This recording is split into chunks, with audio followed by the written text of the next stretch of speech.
we are seeing a situation where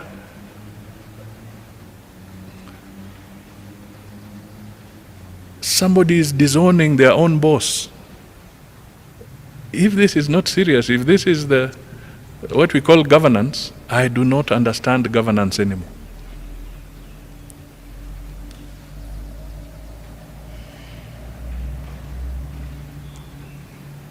How can you be part of a government?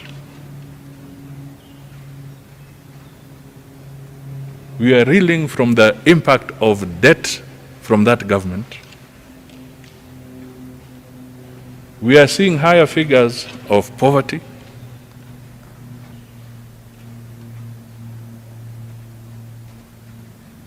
We are seeing farmers not being paid in a timely manner. We are seeing medicine not being there in our hospitals.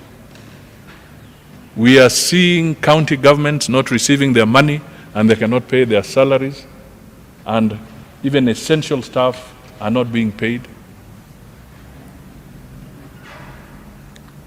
We are basically all under siege.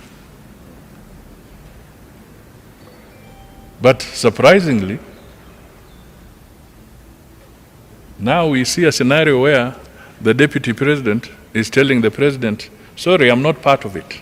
It is you. Is this deceit? Or what is it? You formed the government together. If there are failings in the government, you cannot now run away from those failings.